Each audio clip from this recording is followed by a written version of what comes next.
Bapak Ibu, kebahagiaan itu susah-susah gampang. Susah kalau kita terlalu menggantungkan tinggi konsep kebahagiaan. Susah kalau kita menjauhkan diri dari Tuhan. Maka kalau mau bahagia, maknai hal-hal sederhana sebagai tanda ajaib dari Tuhan untuk hidup kita. Ada banyak peristiwa sederhana dalam hidup yang kalau kita lihat dalam kacamata manusia itu tidak ada apa-apanya. Tapi kalau kita Tuhan bersamamu dan bersama rohmu. Inilah Injil suci menurut Yohanes.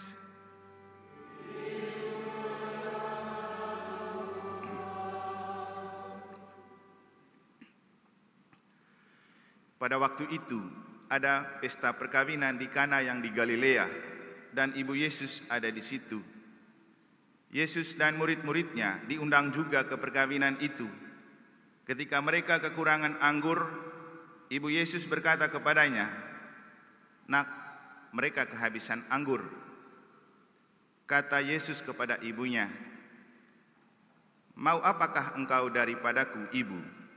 Saatku belum tiba." Tetapi ibu Yesus berkata kepada pelayan-pelayan, "Apa yang ia katakan kepadamu, lakukanlah itu." Di situ ada 6 tempayan yang disediakan untuk pembasuhan menurut adat orang Yahudi, masing-masing isinya 80 atau 120 liter. Yesus berkata kepada pelayan-pelayan itu, "Isilah tempayan-tempayan itu penuh dengan air." Mereka pun mengisinya sampai penuh. Sesudah itu kata Yesus kepada mereka, "Sekarang cedoklah dan bawalah kepada pemimpin pesta." Lalu mereka pun membawanya. Setelah pemimpin pesta itu mencicipi air yang telah menjadi anggur itu, dan ia tidak tahu dari mana datangnya, tetapi pelayan-pelayan yang mencedok air itu mengetahuinya, ia memanggil mempelai laki-laki dan berkata kepadanya, "Setiap orang menghidangkan anggur yang baik dahulu, dan sesudah orang puas minum, barulah yang kurang baik. Tetapi engkau menyimpan anggur yang baik sampai sekarang." Hal itu dilakukan Yesus di Kana yang di Galilea sebagai yang pertama dari tanda-tandanya. Dan itu dengan demikian juga Yesus telah menyatakan kemuliaannya, dan murid-muridnya percaya kepadanya.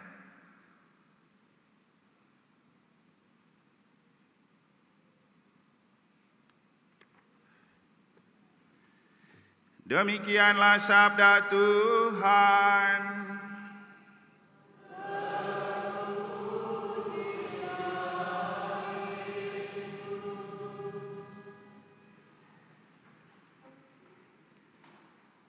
Mari hidup sebagai pribadi yang mewartakan karya-karya ajaib dari Allah dan bukan karya-karya aib dari sesama. Frater, suster, Bapak Ibu, saudara-saudari, adik-adik dan anak-anak sekalian yang saya kasih dalam Tuhan, itu adalah tema yang coba saya angkat untuk kita memaknai peristiwa di Kana, di mana dengan cara itu Yesus dan Bunda Maria ingin menunjukkan kepada kita apa yang disampaikan dalam referen Mazmur. Kita hidup untuk mewartakan karya-karya ajaib dari Allah, bukan karya-karya aib dari sesama. Namun sebelum ke sana, agar tidak terlalu keluar dari pergumulan yang sedang terjadi di paroki kita dalam rekoleksi keluarga bertemakan keluarga bahagia dan keluarga sehat, ada sebuah cerita nyata yang terjadi di pastoran. Satu kali, kurang lebih minggu lalu ya frater ya, saya ajak Romo Cece, biasanya kami makan siang itu jam 1. Sudah jam 1 lewat, kita belum makan. Lalu saya gedor, panggil, Kak ganteng, kan biasa saya panggil dia begitu. Keluar sudah makan. Lalu dia keluar dengan gayanya, "Hei nenek, saya belum lapar." Saya bilang, "Tapi sudah jam ini." "Enggak, saya mau cari frater." "Untuk apa?" "Saya mau ajak dia antar saya ke senternya Samsung." "Untuk apa?" "Ini HP saya ini belum baik berapa hari." Lalu tiba-tiba frater muncul. Lalu dia bilang, "Frater, antar saya dulu ke senternya Samsung." Lalu frater bilang, "Ya Romo, kita makan dulu." Lalu ternyata dia mau makan. Lalu makanlah kita. Satu kali kami duduk-duduk lagi setelah HP-nya baik. Lalu saya guyon begini, ternyata bahagia itu sederhana saja. Ketika HP rusak dan bisa diperbaiki, itulah saat di mana kita bisa bahagia. Bapak Ibu saudara-saudari, bahagia itu susah-susah gampang, sederhana-sederhana sulit.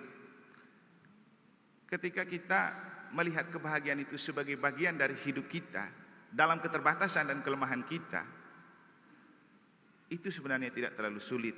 Kenapa? Bahagia itu sebenarnya ketika rindu terobati, masalah diberikan akses untuk diselesaikan. Pasti saat itu kita bahagia. Nah, dalam hidup berkeluarga, bahagia juga sebenarnya gampang-gampang susah. Sebenarnya kalau mau jujur, suami istri itu bahagia kalau sesekali suami dipotongin kukunya oleh istrinya. Kan bahagia itu kan? Tapi itu jarang terjadi. Orang pikir bahagia itu terlalu tinggi. Kalau diajak shopping, itu baru bahagia. Padahal yang membahagiakan itu sesekali lihat, "Pak, kukunya panjang, ayo potong dulu yuk." Nah, itu kan bahagia, itu sederhana saja. Daripada orang lain yang potong kan, itu lebih menyakitkan. Kemudian kalau kita mengkonsepkan kebahagiaan itu sebagai sesuatu yang sempurna, tidak pernah bertengkar, tidak kekurangan, itu yang membuat kita susah bahagia. Karena tidak akan pernah kita dapat.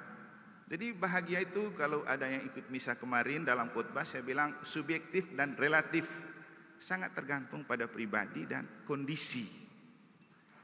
Maka kalau kita coba melihat bahagia itu dalam konteks bacaan suci, hari ini dan hari kemarin, tadi malam saya pergi misa di 40 harinya Oma Welu setelah misa pembukaan rekoleksi di sini. Di sini saya berbicara tentang kalau mau bahagia di dunia dan keluarga bahagia, maka salah satu tipsnya, jadilah orang beriman everyday, bukan iman euforia. Artinya, setiap hari kita hidup dalam iman dan menghidupkan iman dalam hal yang biasa-biasa saja. Jangan tunggu hal-hal yang booming, gebiar, euforia gitu. Sampai di sana di lingkungan Keluarga Kudus Nazaret Karang Taruna, kan kita berdoa untuk bahagia abadinya Oma Welu. Jadi di situ sudah ada dua kebahagiaan, bahagia di dunia, bahagia di akhirat. Kalau ada yang dengar khotbah, saya kasih judul khotbahnya, tadi saya sharekan di grup itu, investasi untuk bahagia di dunia dan bahagia di surga. Dan ternyata untuk bahagia di dunia dan di surga, ada 3 hal yang perlu dilakukan. Setidak-tidaknya dalam terang bacaan-bacaan suci kemarin dan hari ini. Pertama, jadi orang beriman yang everyday bukan euforia. Yang kedua, mewartakan karya-karya ajaib Allah dalam hidup, bukan berbicara tentang aib orang dalam hidup. Lalu kemudian yang ketiga, itu jadi pribadi yang positive thinking dan positive speaking. Berpikir positif dan berbicara positif. Karena kecenderungan kita adalah berpikir negatif tentang orang dan berbicara negatif tentang orang. Nah, itulah yang dilakukan oleh ahli-ahli Taurat dalam Injil kemarin. Ketika Yesus menyembuhkan orang yang diturunkan dari atap dengan mengatakan lebih dahulu dosamu diampuni, mereka ngomel. Mereka bilang apa? Siapa sih dia ini? Kok enak saja bilang dosanya diampuni? Memang dia punya kuasa apa? Lalu Yesus bilang apa? Apa sih yang kamu pikirkan dalam hatimu? Jadi mereka sudah bernegatif thinking dan negatif speaking tentang Yesus. Padahal Yesus ini Tuhan loh, apalagi kalau manusia yang buat. Dan Bapak Ibu, biasanya negatif thinking dan negatif speaking membuat kita susah bahagia. Kenapa? Ketika kita sudah berpikir negatif dan berbicara negatif tentang orang, dan suatu saat kita harus berada bersama dan berjumpa dengan orang itu, disitulah kita tidak tenang kan? Tidak bahagia, tidak nyaman. Kenapa? Kita sudah kadung bicara negatif tentang orang ini, padahal dia baik. Nah, kita sendiri yang kemudian jadi ketakutan. takut karena pernyataan sendiri. Nah, kita kembali ke kisah Injil perkawinan di Kana untuk melihat bagaimana kalau mau bahagia, yang paling penting itu positive thinking dan positive speaking, kemudian hidup untuk mewartakan karya-karya ajaib dari Allah, bukan aib dari sesama. Nah, ini perkawinan di Kana yang dihadiri oleh Maria, Yesus dan para murid. Seperti yang saya katakan di bagian pengantar, bisa saja kita bertanya, itu keluarga benaran atau keluarga-keluargaan? Bisa juga kita bayangkan begini, kalau itu keluarga dekatnya Maria dan Yesus, dulu itu waktu Yesus lahir itu di mana mereka? Waktu Yesus lahir kan susah cari keluarga itu. Terpaksa lahir di kandang, dan yang menemani para gembala dan para majus dari timur dan domba-domba. Tidak ada keluarga di situ. Nah, sekarang tiba-tiba ada keluarga yang buat pesta dalam perkawinan di Kana. Mereka hadir.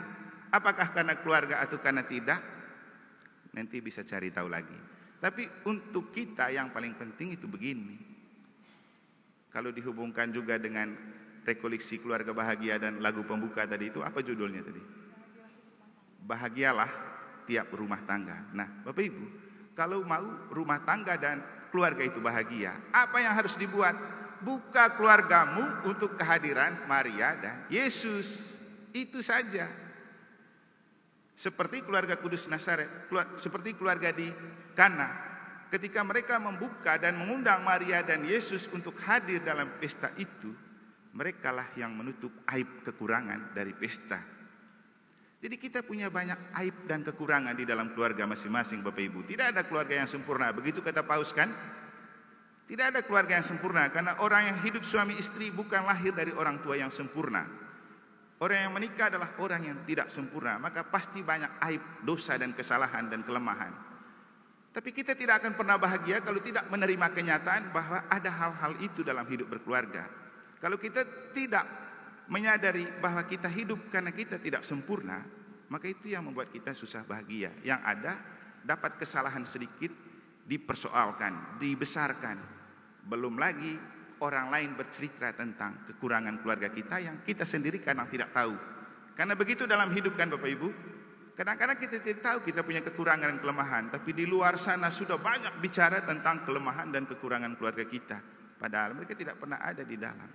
Itulah yang dimaksud dengan kita itu kadang-kadang memang lebih gemar untuk mewartakan hal-hal aib dalam diri sesama, dan kita lupa yang paling penting itu mewartakan karya-karya ajaib dalam diri dan hidup kita. Nah, di Kana itu Maria dan Yesus hadir. Merekalah yang menepis aib dari kekurangan anggur dalam sebuah pesta. Apalagi di Yahudi, ukuran keberhasilan dan kehebatan sebuah acara itu ketika tidak kekurangan anggur. Karena itu simbol kesempurnaan. Jadi setiap kali ada pesta ada wine, ada anggurnya. Dan kalau ke tanah suci, di setiap rumah itu ada pohon anggurnya. Karena itu simbol. Jadi kalau sampai kekurangan anggur yang adalah simbol martabat keberadaan mereka, itu betapa memalukan. Dan pasti memang sangat memalukan ketika orang tahu bahwa mereka kekurangan anggur. Tapi rasa malu itulah yang ditutup oleh Maria dan Yesus. Bapak Ibu, menarik dalam Injil ketika Yesus diminta oleh Bunda Maria, "Nah, mereka itu kehabisan anggur." Tapi Yesus bilang apa? "Ibu, mau apakah engkau daripadaku? Saatku belum tiba." Ini kan jawaban yang menunjukkan bahwa Yesus sebenarnya tidak akan bisa membuat sesuatu dalam acara itu karena saatnya belum tiba. Tapi bagaimana kekuatan iman Maria meretas waktu Allah menjadi nyata, dan bagaimana kekuatan cinta Bunda Maria menembus lintas batas waktu yang ditentukan Allah. Karena kalau menurut ditentukan Allah belum saatnya, tapi dengan iman dan rasa cinta Maria yang begitu besar, dia percaya bahwa Yesus tidak mungkin tidak melakukan apa yang dia harapkan dan kekurangan yang ada. Maka dia tidak menjawab Yesus, dia langsung bicara kepada yang punya pesta. "Nanti apa yang dia katakan kepadamu, buatlah itu." Dan seandainya Yesus itu mengatakan kata-kata yang sama kepada Bunda Maria, kepada Tuan Pesta, "Kamu mau apa dari saya? Saatku belum tiba, saya tidak mau." Tapi bukan itu yang dikatakan Yesus kan? Begitu dia melihat Maria sudah menyuruh mereka, dengar apa yang dikatakan. Yesus kan jaga perasaan mamanya. Yesus jaga perasaan ibunya. Tidak mungkin dia mempermalukan ibunya di depan umum. Maka Maria bilang apa? Yesus bilang apa? Isilah tempayan-tempayan itu dengan air. Tidak diceritakan bagaimana doa Yesus. Tapi setelah Yesus menunjukkan kekuasaannya, langsung dia suruh cedoklah dan bawalah ke pemimpin pesta. Yang terjadi air berubah menjadi anggur. Jadi Bapak Ibu, kita punya keluarga itu punya kekurangan, punya aib. Itu yang menghadang kebahagiaan. Tapi cobalah membuka keluargamu kepada Bunda Maria dan Santo Yosef, kepada Yesus. Bawa mereka ke rumah tanggamu, bawa mereka ke keluargamu. Mereka akan selalu mau datang.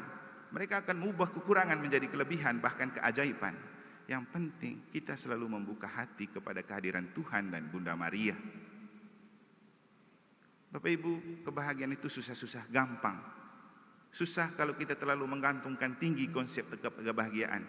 Susah kalau kita menjauhkan diri dari Tuhan. Maka kalau mau bahagia, maknai hal-hal sederhana sebagai tanda ajaib dari Tuhan untuk hidup kita. Ada banyak peristiwa sederhana dalam hidup yang kalau kita lihat dalam kacamata manusia itu tidak ada apa-apanya. Tapi kalau kita lihat dalam kacamata iman, itu adalah karya ajaib yang besar. Karena hukum kerajaan Allah melihat hal yang kecil dengan cinta dan iman yang besar. Itulah keajaiban. Jangan tunggu mujizat besar-besar. Kapan baru terjadi? Boleh Anda mengalami pengalaman besar yang luar biasa, tapi kalau tidak melihat itu dengan iman dan cinta yang besar, itu tidak akan punya makna dalam hidupmu. Itulah yang membuat Santa Teresa mengatakan bahwa lakukanlah hal-hal kecil dengan cinta yang besar. Maknailah peristiwa-peristiwa kecil dalam hidupmu dengan iman dan cinta yang besar. Itu yang membuat kita bahagia. Semoga Tuhan memberkati.